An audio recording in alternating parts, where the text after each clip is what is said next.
मोजून द्या ते म्हणायचं साहेब आम्हाला मोजून द्या. मी काय म्हणायचं मोजून द्या. आमची शेती मोजून द्या. मोजून द्या मोजून द्या मोजून द्या मोजून द्या मोजून द्या. मी म्हणणार हे अधिकाऱ्यांचं करायचं काय तुम्हाला खाली करायचं का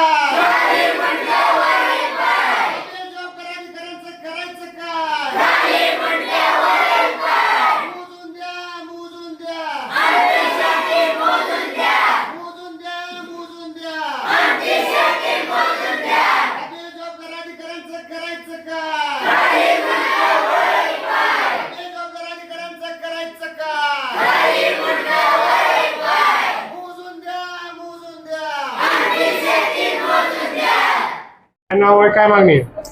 माझं नाव राहुल महाराज येडशीकर आहे. आमच्या ट्रस्टची मोजणीच्या संदर्भात आम्ही या ठिकाणी आलेलो आहे. 6 नोव्हेंबर रोजी मोजणीचा अर्ज केलेला आहे. आज जवळपास 8 महिने झालेले आहेत, तरी सुद्धा मोजणी येत नाही. 2-3 वेळेस येतात, पण शेजाऱ्याला एकही नोटीस न देता मोजणी करण्याकरता येतात. शेजारी मान्य करत नाहीत, पुन्हा परत पंचनामा करून पुन्हा परत तारीख देतात. असं 3 वेळेस झालेलं आहे. त्यामुळे आता जोपर्यंत आम्हाला आमची मागणी मान्य होत नाही तोपर्यंत आम्ही आमचे जे लहान मुलं आहेत आम्ही इथून उठणार नाहीत, हे शासनाला आम्ही सांगू इच्छितो.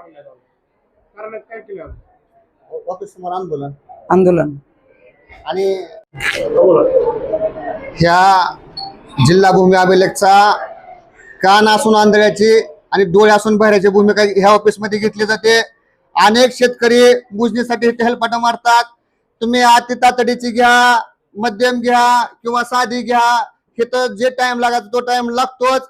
आणि इथं बऱ्यापैकी आर्थिक व्यवहार सुद्धा होतात. त्याची मी तुम्हाला कारण सांगतो. काय वेळेस असं होतं की समजा एखाद्या शेतकऱ्याची मोजणीची तारीख येते, त्या शेतकऱ्याला संबंधित शेतकऱ्याला आधी नोटीस इश्यू करायचं ह्यांचं काम आहे, परंतु हे संबंधित अधिकाऱ्यांना संबंधित शेतकऱ्यांना नोटीस इश्यू करत नाहीत. आणि अचानक मोजणीला जायचं आणि मोजणीला गेल्यानंतर संबंधित शेतकरी काय म्हणतो की मला नोटीस आलेलं नाही, त्याच्यामुळे नोटीस मान्य नाही. मग परत त्या अधिकारी म्हणतो मला 10-5 रुपये द्या, मी तुम्हाला पुढली तारीख देतो. असे अनेक प्रकार ह्या ऑफिस मध्ये चाललेले आहेत.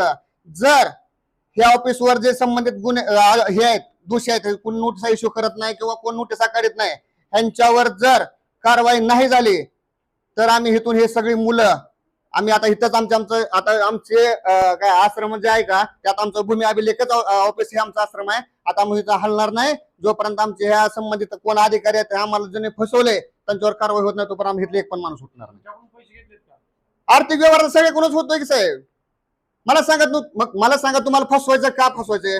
तुम्हाला एखादी मोजणी करायची आहे का नाही? पारदर्शक तुम्ही का कारभार करत नाही? तुम्हाला मोजणी करायची असेल तर तुम्ही नोटीस का काढत नाही? मग शेतकऱ्यांना तुम्ही आर्थिक व्यवहार होऊ शकतो, असू शकतो. मागण्या आम्हाला पण मागण्या त्या मागण्या आहेत, आर्थिक व्यवहाराच्या मागण्या आहेत.